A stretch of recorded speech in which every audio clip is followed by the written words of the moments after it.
Dans la vidéo précédente, nous avions montré comment le philosophe britannique contemporain Arthur Miller défendait la pertinence de l'analogie entre le vivant et la machine. Selon lui, les points communs entre les deux devaient littéralement nous sauter aux yeux.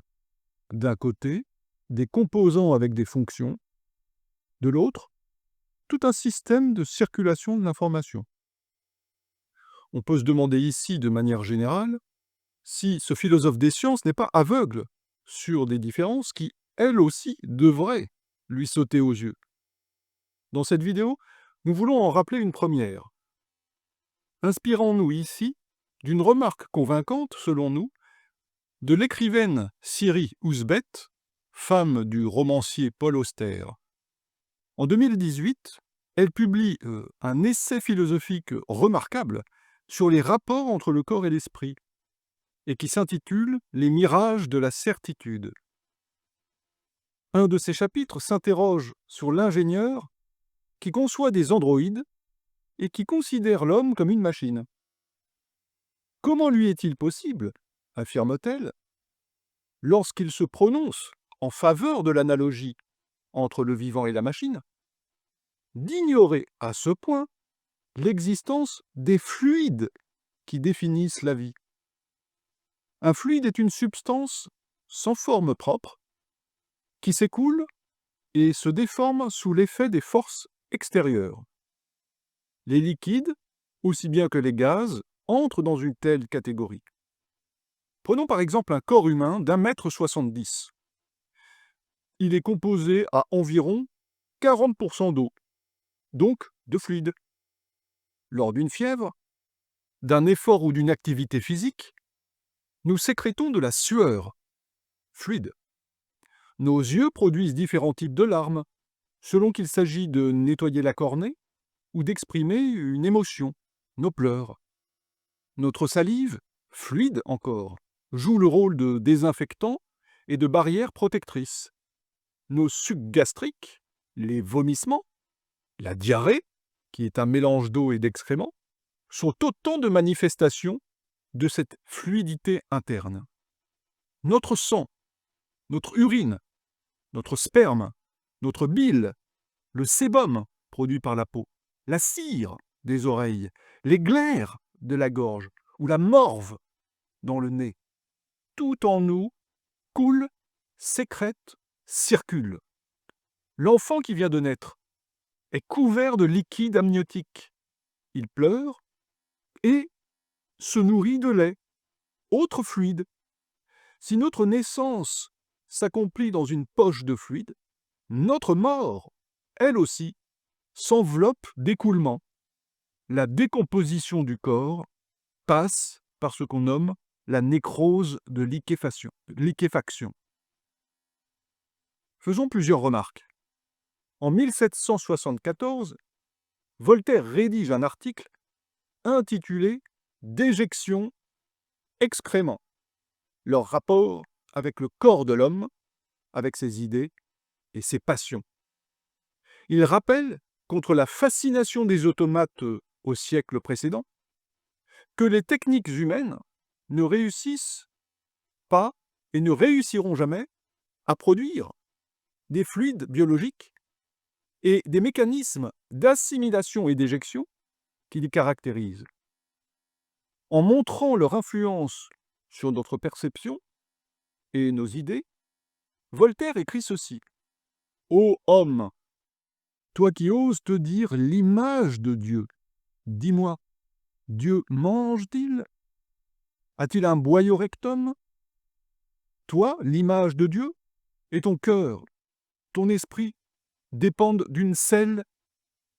Plus d'un penseur, comme vous le verrez ailleurs, a douté qu'une âme immatérielle et immortelle pût venir de je ne sais où, se loger pour si peu de temps entre de la matière fécale et de l'urine. En effet, lorsque l'enfant sort du corps de la femme, et Voltaire a raison, il sort d'entre la vessie et l'anus.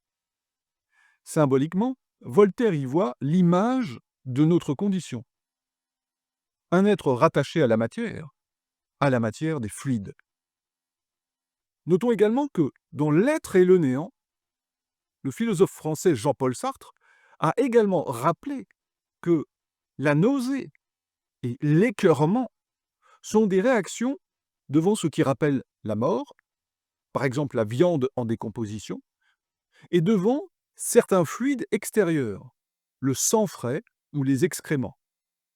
Il écrit dans son ouvrage L'être et le néant, donc, que, je cite, « les nausées concrètes et empiriques, nausées devant la viande pourrie, le sang frais, les excréments, etc., nous conduisent à vomir. » Ce qui nous conduit, nous, à cette piste de recherche philosophique intéressante. L'être humain n'est-il pas un être vivant, mais traversé par de telles expériences, parce qu'il a conscience de la mort, de la décomposition et des fluides qui en sont les manifestations concrètes. Si l'une des différences les plus sensibles entre l'être vivant et la machine apparaît dans l'expérience des fluides corporels, ces sécrétions, souvent rejetées, ne relèvent pas seulement du biologique. Elles deviennent les vecteurs d'une expérience existentielle. Le vivant est un être traversé par des matières instables, qui ne cessent de passer de l'intérieur vers l'extérieur, et qui mettent en crise la frontière du soi. L'expérience du dégoût, du trouble, du vomissement, qui est lui-même un fluide, témoigne de cette vérité charnelle. Être vivant, c'est pouvoir être écœuré par ce qui nous rappelle notre propre matérialité et notre propre finitude. En 1989, dans la revue Cogito, le philosophe Daniel Dennett publie un article intitulé « The Origin of the Selves », l'origine des moi. Il s'était déjà référé, dans cet article, aux travaux de Paul Rozin, un psychologue américain, qui montrait que nous refusons le plus souvent de boire notre propre salive une fois qu'elle est sortie de notre bouche. On pourrait ajouter dans le même sens le dégoût que nous éprouverions s'il fallait ingurgiter à nouveau nos glaires. Vous toussez en mettant votre main devant la bouche et votre corps rejette les glaires. Si cela ne vous gêne pas d'en avoir plein la gorge, vous seriez probablement dégoûté d'imaginer devoir les ravaler.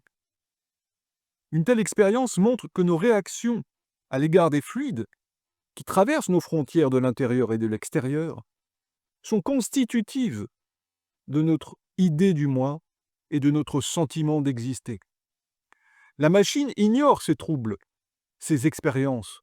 L'huile d'un moteur, le liquide de refroidissement, ne sont jamais vécus comme une exposition de l'intime.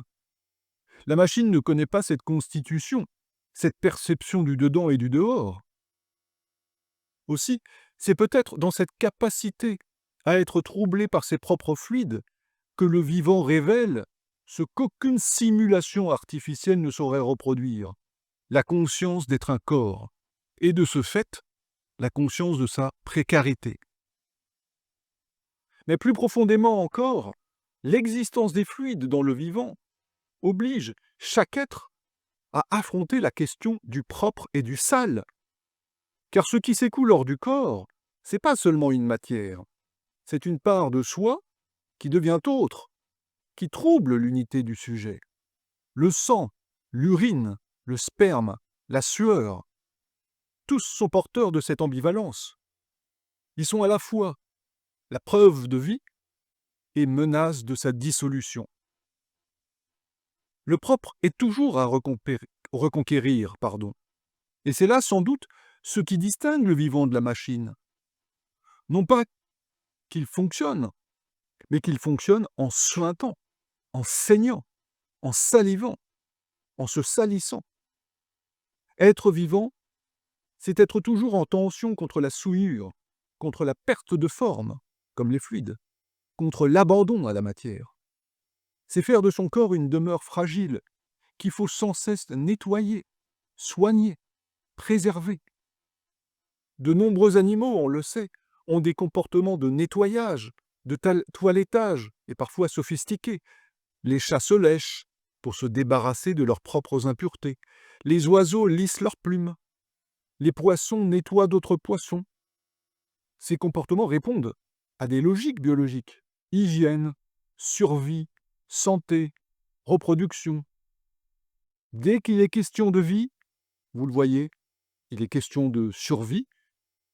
Et dès qu'il est question de survie, il est question de toilettage, de santé, d'hygiène. Une machine ne vit pas, n'est pas en bonne ou en mauvaise santé, ne toilette pas ce que son propre corps sécrète. Telle est une première différence essentielle qui saute aux yeux et que Arthur Miller n'a vraiment pas su voir.